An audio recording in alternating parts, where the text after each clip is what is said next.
사랑제일교회가 이딴 방역에 비협조적인 모습을 보이고 있어서 지금 논란이 되고 있습니다.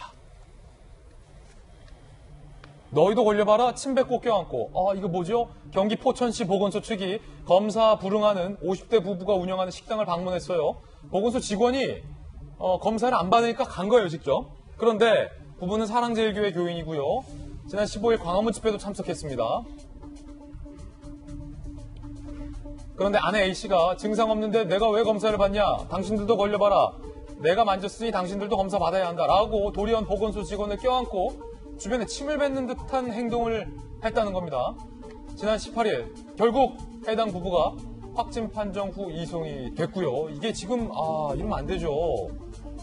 자, 그리고 어제 방역당국이 경찰과 함께 사랑제일교회를 방문했는데 방역당국에서는 교회 측이 제출한 명단이 정확하지 않아 직접 왔다. 교회 관계자들이 압수수색 영장을 가져와라. 건물 진입, 역학조사관들의 진입을 거부했습니다. 3시간가량 대치했고 내부에 진입을 했지만 충분치 않아서 오늘 다시 재진입을 시도할 예정인데 이게 어제처럼 또 계속 대치 상황이 오늘 재현될 수 있다는 측면에서 우려가 되고 있습니다. 김정기 교수님, 네. 특히 앞서서 사랑제일교회 부부 확진이 됐잖아요. 네. 그런데 보건소 직원들이 찾아갔을 때 보였던 그 행동, 자, 뭐 너희도 한번 걸려봐라. 왜 증상이 없는데 우리를 검사를 받으러 껴안고 보건소 직원을 갑자기 침을 뱉는 행동, 이거 사실 굉장히 위험한 행동 아닙니까?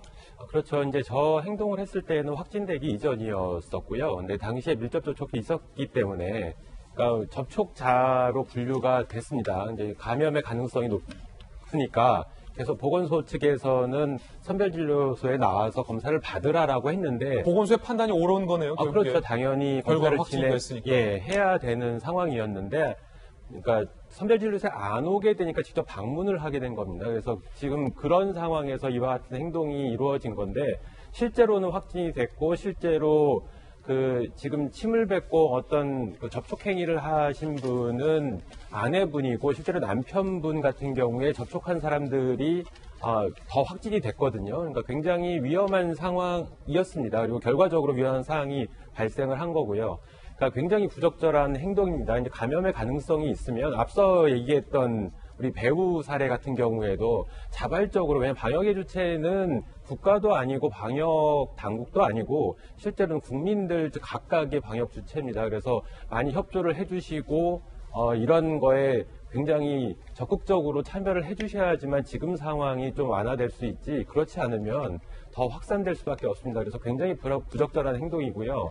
차후에도 이 부분이 굉장히 부적절하다는 걸 국민들께서 인식을 하시고 절대 이러한 행동, 특히 최근에는 뭐 버스에서 마스크를 제대로 착용하지 않았다라고 해서 실랑이가 벌어지면서 유사한 행동들이 계속 나오고 있는데 굉장히 이거는 부적절한 행동입니다. 절대 해서는 안 되는 행동입니다. 김영주 의원님, 네. 그러니까 이 껴안음을 당한 그 보건소 직원도 사실 좀 걱정이 되고 같이 간 이제 이 보건당국 직원들의 건강 여부도 좀 걱정이 되는데, 물론 철저하게 준비를 하고 갔겠지만 왜 이런 행동을 보일까? 사랑제일교회 일부 신도들이 왜 이렇게 건강을 걱정해서 검사 결과를 받으라고, 아픈 본인 손해잖아요. 그리고 공동체에 해가 되니까 왜 이런 행동을 보일까?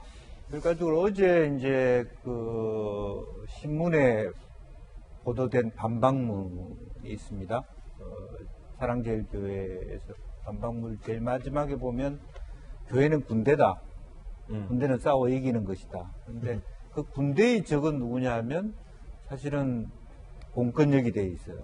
보건소 직원이고 구청장인데, 그래서 성북구청장한테도 성북구에 말하자면 교인들이 전화를 해서 성북구청장이 빨갱이다. 예. 우리를 샅샅이 미행하고 다닌다. 이렇게 주장하기 시작했고요. 또 파주에 있는 교인들은 김칫국에 독약을 탔다.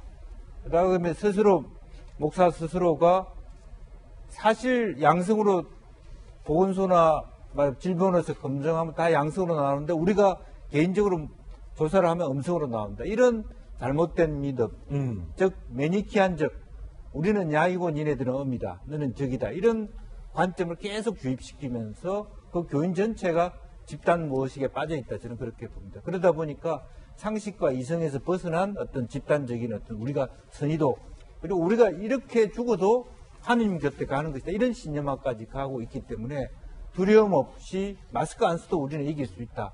실제로 뭐 단상에서 그렇게 하셨지 않습니까? 아픈 사람 우리 교회로 와라. 이런 어떤 정광훈 목사의 그런 발언 자체를 믿어 의심치 않는 것이죠. 그러다 보니까 모든 선량한 의미, 실질적으로 보면 질본에서 하는 말하자면 이 치료라고 하는 건 진단키트가 암호로 돼 있어서 누가 조작할 수 있는 게 아니에요. 처음부터 끝까지 가는 순서에서 개인이 넣고 뺄 수 있는. 그렇습니까? 결과를 조작할 수 있는 프로세스가 아무것도 예. 없다는 거예요. 그런데 그런 합리적 과학적 추론을 하지 않고 무조건 우리는 이긴다. 니네들은 사탄이다. 이런 관점이 그 안에 있지 않느냐 그렇게 보이죠. 이제 김영주 의원님의 어떤 개인적인 견해입니다.